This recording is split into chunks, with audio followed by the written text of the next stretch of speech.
उदयगढ़ की पहाड़ियों के बीच एक पुराना किला है, रूपगढ़ किला। कहते हैं यहाँ हर पूर्णिमा की रात एक लड़की की परछाई झील के किनारे चांदनी में दिखती है। कुछ लोग कहते हैं वो एक आत्मा है जो अपने प्रेमी का इंतजार कर रही है। कई लोगों ने वहाँ रात बिताने की कोशिश की मगर कोई टिक नहीं पाया। गौरव, जिसने ये कहानियां सिर्फ इंटरनेट और किताबों में पढ़ी थी, फैसला करता है कि वह इस रहस्य की तस्वीर खींचेगा। उसके लिए ये सिर्फ एक शूट नहीं बल्कि एक आत्मिक रोमांच है। वह कैमरा और जरूरी सामान लेकर उदयगढ़ आ जाता है। रात 10 बजे जब चांद आसमान में पूरा खिला होता है, गौरव अपनी बाइक से किले के पास झील किनारे पहुंचता है। हवा में ठंडक और अजीब सी खामोशी, उसके कदमों की आवाज भी जैसे डर कर दब रही हो। वहीं उसकी पहली मुलाकात होती है नैना से। नैना एक सफेद दुपट्टा ओढ़े झील किनारे बैठी होती है। उसके बाल खुले हैं और चेहरा चांदनी में चमक रहा होता है। गौरव उसे देखकर चौंकता है। इतनी रात को कोई लड़की यहाँ अकेली? आप यहाँ अकेली हैं?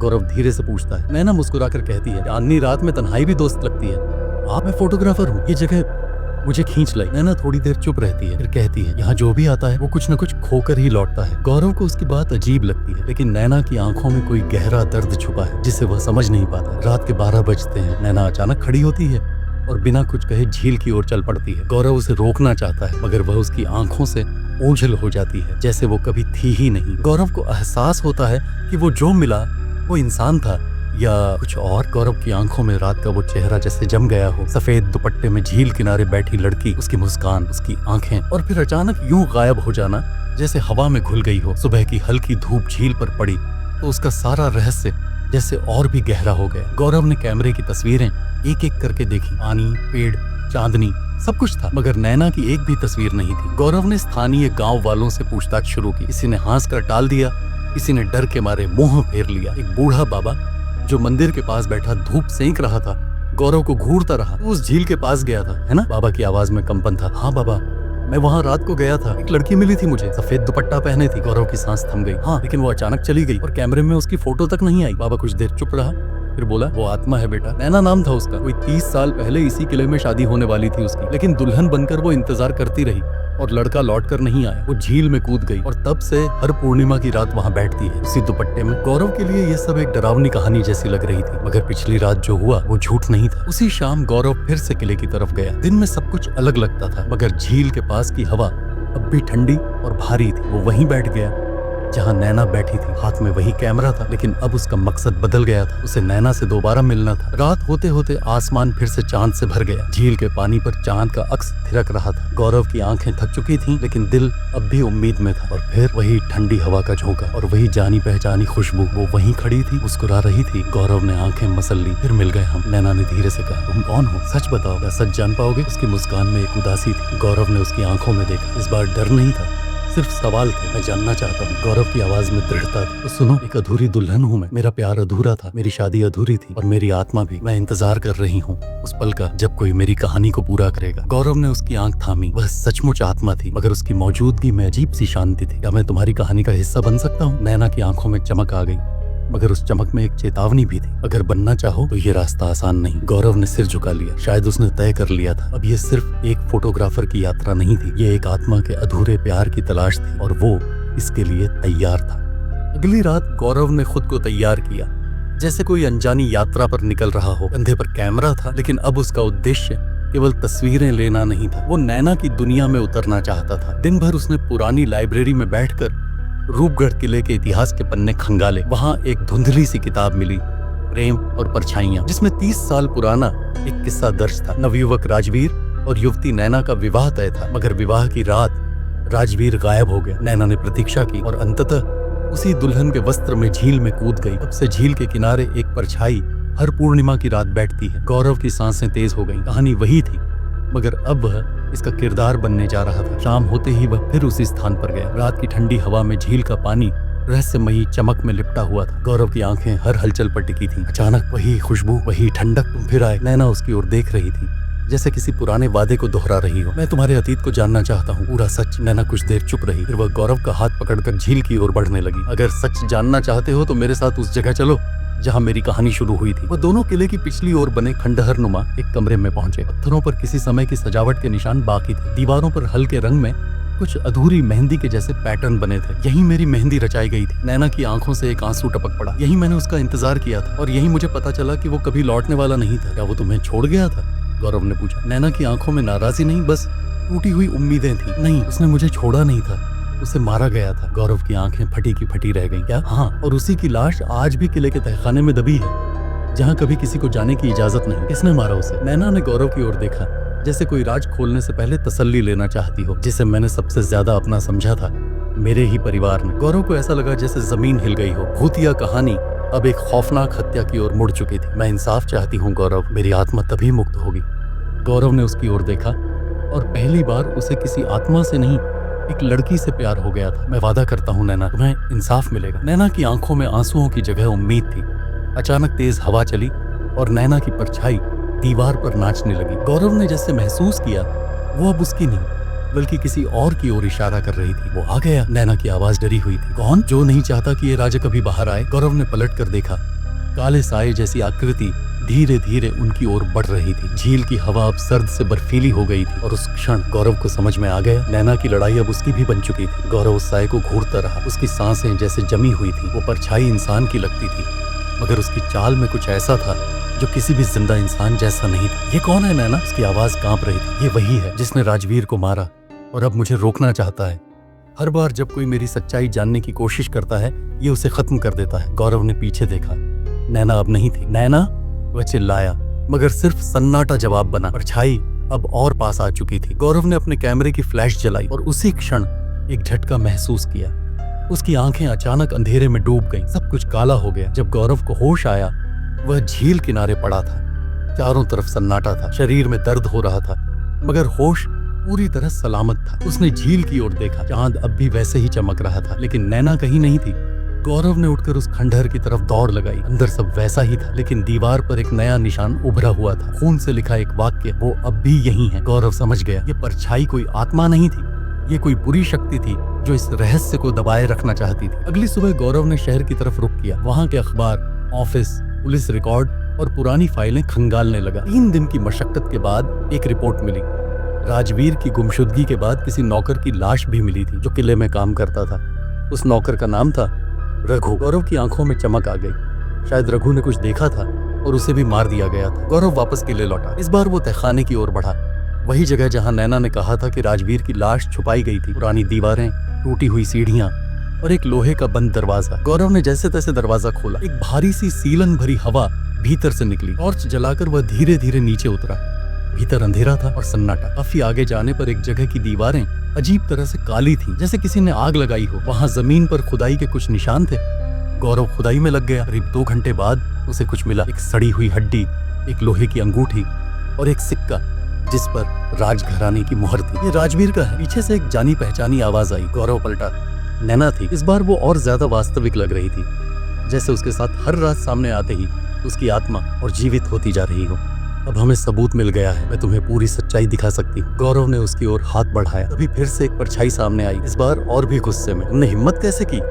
उसकी आवाज पत्थरों से टकराकर गूंज रही थी। गौरव ने खुद को नैना के सामने खड़ा कर लिया। तुम सच से नहीं लड़ सकते, अब ये राज दुनिया को पता चलेगा। परछाई ने चीख मारी और झपट कर गौरव पर हमला कर दिया। एक जोर की बिजली सी चमकी और सब कुछ सफेद हो गया। जब आंखें खुली, गौरव जमीन पर पड़ा था और परछाई गायब थी। नैना उसके पास बैठी थी।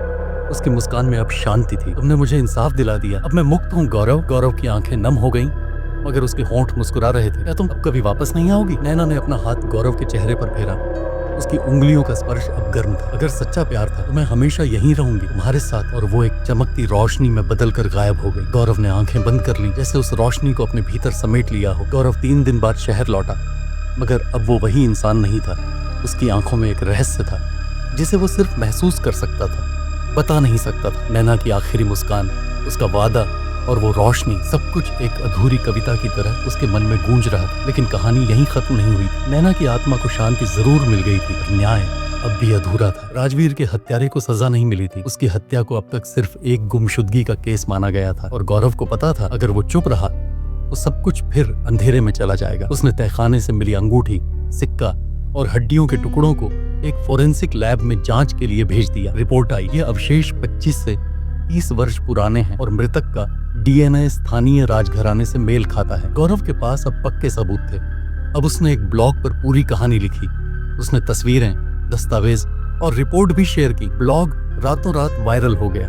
अखबारों में हेडलाइन आई, राजघराने की बंद तहखाने से मिली लाश क्या यह 30 साल पुराना राजवीर हत्याकांड है? लेकिन जैसे ही सच्चाई बाहर आई, खतरे भी बढ़ने लगे। एक रात गौरव के फ्लैट में अचानक आग लग गई। किसी ने उसे चेतावनी भेजी, सच के पीछे मत भागो वरना तुम्हारी भी कहानी अधूरी रह जाएगी। गौरव डरा नहीं। अब उसके अंदर सिर्फ डर नहीं था, प्यार था, न्याय की जिद थी। उसने पुलिस को सब कुछ बताया और राजवीर की हत्या के शक में पुराने दीवान किशनलाल को हिरासत में लिया गया। पूछताछ में जो निकला वो और भी चौंकाने वाला था। किशनलाल ने कबूल किया, राजवीर और नैना की शादी को मैं मंजूर नहीं कर सकता था। एक सामान्य परिवार की लड़की रानी कैसे बन सकती थी? मैंने उसे मार दिया और लाश को तहखाने में दफना दिया। उसकी गवाही के बाद मामला खुल गया। राजवीर को आधिकारिक रूप से मरा हुआ घोषित किया गया और नैना की आत्महत्या को एक बलिदान की तरह दर्ज किया गया। इस खबर को नैना के गाँव वालों ने भी पढ़ा। उनकी आंखों से आंसू बह निकले। गाँव के मंदिर में नैना के नाम का एक दीपक जलाया गया, पहली बार शांति के लिए। गौरव उसी झील के किनारे पहुंचा जहां से सब कुछ शुरू हुआ था। चांदनी रात थी, वही ठंडी हवा, वही जानी पहचानी खुशबू और एक धीमी सी आवाज, गौरव। उसने मुस्कुराकर झील की ओर देखा। वहां कोई नहीं था, मगर उसकी आंखें भर आईं, जैसे आत्मा ने उसे अलविदा कहा हो, मगर वादा भी किया हो कि वो कभी अकेला नहीं रहेगा। गौरव अब पूरी तरह बदल चुका था। जिस इंसान ने कभी भूत प्रेत में यकीन नहीं किया था, वो अब एक ऐसी सच्चाई का गवाह बन चुका था जो विज्ञान और तर्क से परे थी। मगर उसकी आत्मा को जो सुकून मिला था वो किसी इनाम से कम नहीं था। पर कहानी अभी पूरी नहीं हुई थी। राजवीर की हत्या का खुलासा हो चुका था, दीवान किशनलाल जेल में था और नैना की आत्मा को इंसाफ मिल चुका था। लेकिन गौरव को एक सवाल अब भी परेशान कर रहा था, वो परछाई कौन थी जो हर बार सच के सामने आने से पहले डराने आ जाती थी? या वो कोई आत्मा थी, या कोई काला जादू, या फिर कोई ऐसा राज जो अब तक छुपा हुआ था? गौरव ने दोबारा उस खंडहर में जाने का फैसला किया, लेकिन इस बार अकेला नहीं। उसने साथ में एक पुरातत्व विशेषज्ञ, एक तांत्रिक और एक फोटोग्राफर को भी बुलाया। शाम होते होते वे सब लोग किले में पहुंचे। तांत्रिक ने जैसे ही किले के द्वार पर कदम रखा, उसकी आंखें बंद हो गईं। यहाँ एक और आत्मा है जो नैना से भी ज्यादा शक्तिशाली है। इसका क्रोध शांत नहीं हुआ है। गौरव चौंका। क्या मतलब? कौन आत्मा? तांत्रिक ने धीरे से कहा, यह आत्मा नैना से नहीं बल्कि उस दर्द से जन्मी है जो उस किले में वर्षों से दबा है। हत्या, अन्याय, छल, इन सब का मिला जुला परिणाम है ये परछाई। उन्होंने एक यंत्र निकाला और झील के पीछे बने एक पुराने बंद गुफा की ओर इशारा किया। अगर तुम सच्चाई जानना चाहते हो तो वहां चलो, मगर जो देखोगे उसके लिए तैयार रहना। गुफा में घुसते ही एक तीखी गंध और अजीब सी कंपन महसूस हुई। अंदर की दीवारों पर पुराने चित्र बने थे, किसी रानी को बलि चढ़ाते हुए, किसी बंदी को जंजीरों में बांधते हुए। और तभी दीवार के कोने से एक अंधेरा सा साया धीरे धीरे आकार लेने लगा। सबके शरीर ठिठक गए। वो परछाई थी, मगर अब उसकी शक्ल थी एक औरत की, मगर उसकी आंखें लाल थीं और चेहरा जैसे जले हुए मांस की तरह बिगड़ा हुआ। उसने तांत्रिक की ओर इशारा किया, तुमने मुझे फिर से जगाया, अब कोई नहीं बचेगा। तांत्रिक ने मंत्र पढ़ना शुरू किया। उसके होंठ तेजी से हिल रहे थे। परछाई ने चिल्लाकर हमला किया और हवा में चिंगारियां उड़ने लगी। गौरव ने अपने कैमरे से उस परछाई की तस्वीर लेनी चाहिए, लेकिन कैमरा फट गया। फोटोग्राफर जमीन पर गिर पड़ा। तांत्रिक ने एक आखिरी मंत्र जोर से बोला और एक नीली रोशनी उस परछाई पर गिरी। वो परछाई चीखती रही और धीरे धीरे राख में बदल गई। सब कुछ शांत हो गया। तांत्रिक ने थकी हुई आवाज में कहा, यह आत्मा किसी रानी की थी जिसे जिंदा जला दिया गया था। उसका दर्द इस धरती पर इतना गहरा था कि उसकी आत्मा एक भयंकर साया बन गई थी। नैना की प्रेम कथा उसी साये के प्रभाव में उलझ गई थी। गौरव ने सिर झुका लिया। अब उसे सब समझ में आ गया था। ये सिर्फ एक प्रेम कहानी नहीं थी, ये उन सभी औरतों की दबी हुई चीख थी जिन्हें कभी प्यार करने, कभी न्याय मांगने, तो कभी सिर्फ जिंदा रहने के लिए सजा दी गई थी। गौरव ने कसम खाई, मैं इन कहानियों को दुनिया तक पहुंचाऊंगा, मैं इस अंधेरे को उजाले में बदलूंगा। उस रात झील के किनारे एक दिया जलाया गया और हवा में जैसे कोई धीमी आवाज गूंज रही थी, अब मैं आजाद हूँ। गौरव वापस शहर लौटा, लेकिन उसका मन अब वहां नहीं लग रहा था। उसकी आंखों के सामने बार बार वही परछाई घूमती रहती, झुलसे हुए चेहरे वाली आत्मा जो सैकड़ों सालों से बदले और न्याय के इंतजार में जल रही थी। उसे यह भी एहसास हो गया था कि केवल नैना और राजवीर की प्रेम कहानी ही नहीं, बल्कि उस पुराने महल में कई अधूरी कहानियां दबी हुई थीं। गौरव ने अपनी नौकरी से इस्तीफा दे दिया। अब उसने ठान लिया था वो इन छुपे हुए रहस्यों को उजागर करेगा और उन आत्माओं को मुक्ति दिलाएगा जो आज भी भटक रही हैं। कुछ ही हफ्तों में गौरव ने एक YouTube चैनल शुरू किया, अधूरी कहानियां, सच्चे रहस्य। उसका पहला वीडियो था चांदनी रात का भूतिया प्यार, नैना और राजवीर की अमर प्रेम गाथा। वीडियो वायरल हो गया। लोगों ने कहा, हमने आज तक ऐसी कहानी नहीं सुनी।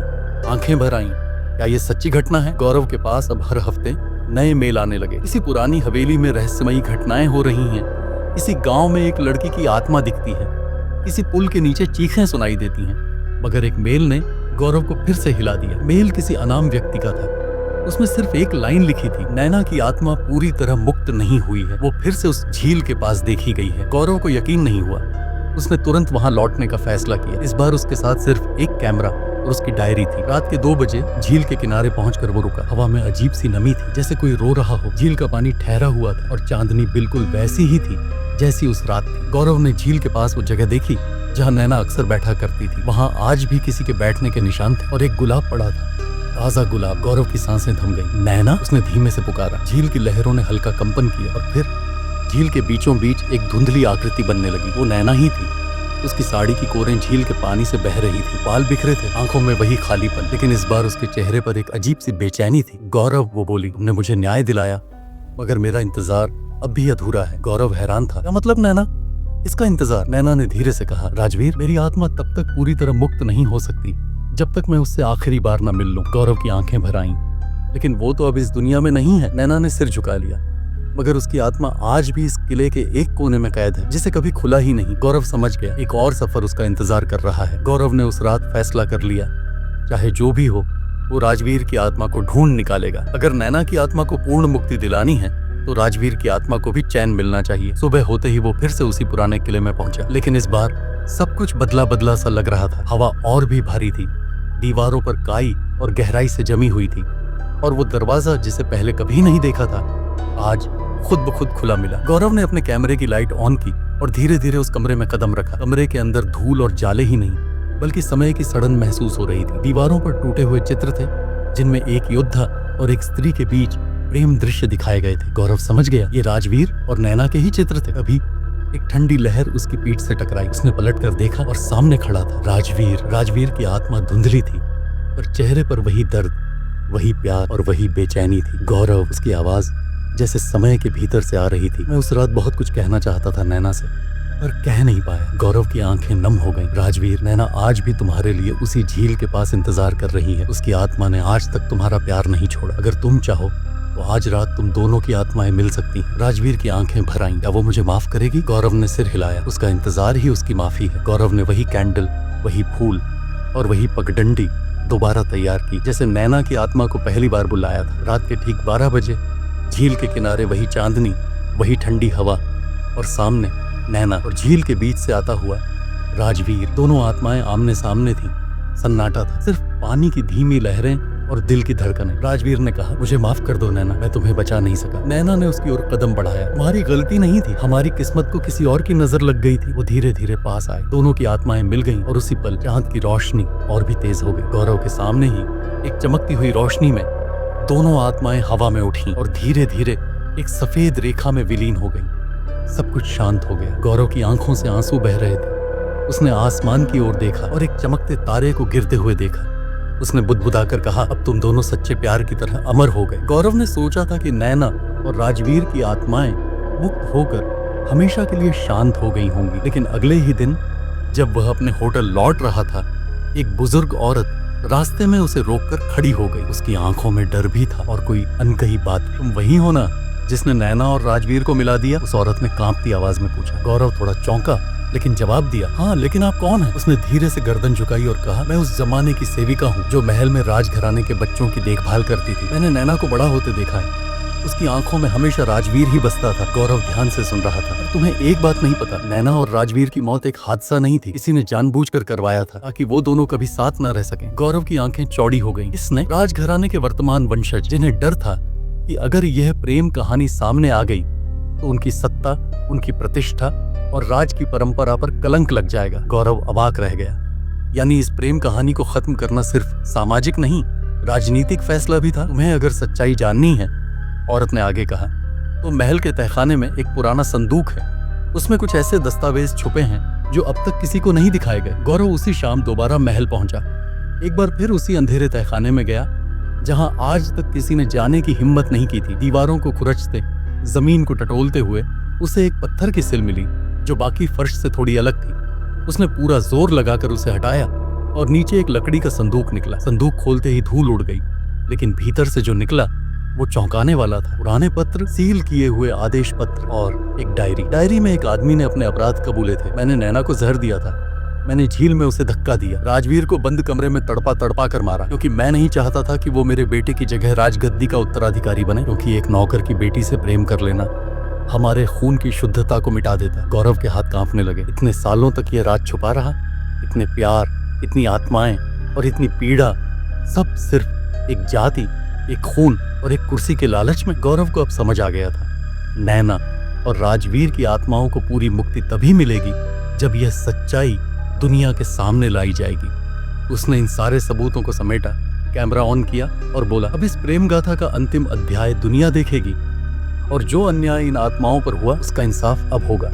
गौरव ने वो सभी दस्तावेज और प्रमाण इकट्ठा किए और जल्द ही एक प्रेस कॉन्फ्रेंस का आयोजन किया। शहर भर के मीडिया को बुलाया और अपनी कहानी सबके सामने रखी। सभी की नजरें उस पर थीं और गौरव ने बिना किसी डर या झिझक के वह सब कुछ बताया जो वह तहखाने में जाकर खोज चुका था। आज तक इस प्रेम कहानी को एक हादसा समझा गया था, लेकिन असल में यह एक साजिश थी जो उस समय के राजघराने के एक सदस्य द्वारा रची गई थी। नैना और राजवीर का प्यार एक जघन्य अपराध बना दिया गया, क्योंकि वो दोनों इस कबीले के बाहरी थे। सभी की आंखों में हैरानी थी, कुछ तो चुप थे और कुछ गुस्से से भर उठे थे। गौरव ने अपने द्वारा मिले पत्रों को सामने रखा, जिनमें राजघराने के एक सदस्य के द्वारा किए गए अपराधों का स्पष्ट उल्लेख था। यह सिर्फ एक प्रेम कहानी नहीं थी, बल्कि एक पुरानी साजिश थी। आज उन आत्माओं को इंसाफ मिलना चाहिए जिन्होंने सालों तक दर्द सहा मगर दुनिया को नहीं बताया। गौरव की आवाज में एक गहरी आक्रोश था। प्रेस कॉन्फ्रेंस के बाद यह मामला पूरे शहर में चर्चा का विषय बन गया और फिर वह दिन भी आया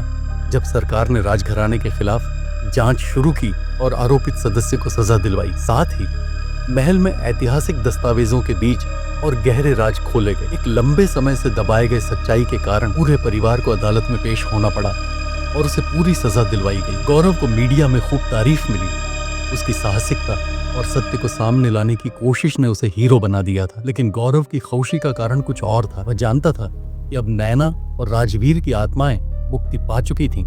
अब उन दोनों को शांति मिल चुकी थी। गौरव ने किले में एक छोटा सा आयोजन रखा जहां उन दोनों की याद में दीप जलाए गए। यह एक श्रद्धांजलि थी उस प्रेम को जिसने अपनी मृत्यु के बाद भी प्रेम और सत्य की मिसाल छोड़ी थी। गौरव के दिल में एक अजीब सा संतोष था जो शब्दों में नहीं आ सकता था। उसने आखिरी बार झील के किनारे खड़े होकर नजरें झुका दी। तुम दोनों को हमेशा याद किया जाएगा, तुम्हारा प्यार अमर रहेगा और अब तुम दोनों को कभी भी कोई दर्द नहीं मिलेगा। चांद की रोशनी में झील पर हल्की लहरों के साथ एक अजीब सा शांति का एहसास हुआ। गौरव ने चैन की सांस ली और उसकी आंखों में चमक थी, क्योंकि उसने सत्य के लिए लड़ाई लड़ी थी और उसे हासिल किया था। आखिरकार नैना और राजवीर की आत्माएं चांदनी रात में एक नई यात्रा के लिए तैयार थीं, अब शांति से एक दूसरे के साथ। गौरव ने वो सभी दस्तावेज और प्रमाण इकट्ठा किए और जल्द ही एक प्रेस कॉन्फ्रेंस का आयोजन किया। शहर भर के मीडिया को बुलाया और अपनी कहानी सबके सामने रखी। सभी की नजरें उस पर थीं और गौरव ने बिना किसी डर या झिझक के वह सब कुछ बताया जो वह तहखाने में जाकर खोज चुका था। आज तक इस प्रेम कहानी को एक हादसा समझा गया था, लेकिन असल में यह एक साजिश थी जो उस समय के राजघराने के एक सदस्य द्वारा रची गई थी। नैना और राजवीर का प्यार एक जघन्य अपराध बना दिया गया, क्योंकि वो दोनों इस कबीले के बाहरी थे। सभी की आंखों में हैरानी थी, कुछ तो चुप थे और कुछ गुस्से से भर उठे थे। गौरव ने अपने द्वारा मिले पत्रों को सामने रखा, जिनमें राजघराने के एक सदस्य के द्वारा किए गए अपराधों का स्पष्ट उल्लेख था। यह सिर्फ एक प्रेम कहानी नहीं थी, बल्कि एक पुरानी साजिश थी। आज उन आत्माओं को इंसाफ मिलना चाहिए जिन्होंने सालों तक दर्द सहा मगर दुनिया को नहीं बताया। गौरव की आवाज में एक गहरी आक्रोश था। प्रेस कॉन्फ्रेंस के बाद यह मामला पूरे शहर में चर्चा का विषय बन गया और फिर वह दिन भी आया जब सरकार ने राजघराने के खिलाफ जांच शुरू की और आरोपित सदस्य को सजा दिलवाई। साथ ही महल में ऐतिहासिक दस्तावेजों के बीच और गहरे राज खोले गए। एक लंबे समय से दबाए गए सच्चाई के कारण पूरे परिवार को अदालत में पेश होना पड़ा और उसे पूरी सजा दिलवाई गई। गौरव को मीडिया में खूब तारीफ मिली। उसकी साहसिकता और सत्य को सामने लाने की कोशिश ने उसे हीरो बना दिया था। लेकिन गौरव की खौशी का कारण कुछ और था। वह जानता था कि अब नैना और राजवीर की आत्माएं मुक्ति पा चुकी थीं। अब उन दोनों को शांति मिल चुकी थी। गौरव ने किले में एक छोटा सा आयोजन रखा जहां उन दोनों की याद में दीप जलाए गए। यह एक श्रद्धांजलि थी उस प्रेम को जिसने अपनी मृत्यु के बाद भी प्रेम और सत्य की मिसाल छोड़ी थी। गौरव के दिल में एक अजीब सा संतोष था जो शब्दों में नहीं आ सकता था। उसने आखिरी बार झील के किनारे खड़े होकर नजरें झुका दी। तुम दोनों को हमेशा याद किया जाएगा, तुम्हारा प्यार अमर रहेगा और अब तुम दोनों को कभी भी कोई दर्द नहीं मिलेगा। चांद की रोशनी में झील पर हल्की लहरों के साथ एक अजीब सा शांति का एहसास हुआ। गौरव ने चैन की सांस ली और उसकी आंखों में चमक थी, क्योंकि उसने सत्य के लिए लड़ाई लड़ी थी और उसे हासिल किया था। आखिरकार नैना और राजवीर की आत्माएं चांदनी रात में एक नई यात्रा के लिए तैयार थीं, अब शांति से एक दूसरे के साथ। तो दोस्तों, कैसी लगी आपको ये रहस्यमयी कहानी? अपनी राय कमेंट में जरूर साझा करें। आपकी प्रतिक्रिया हमारे लिए बहुत मायने रखती है।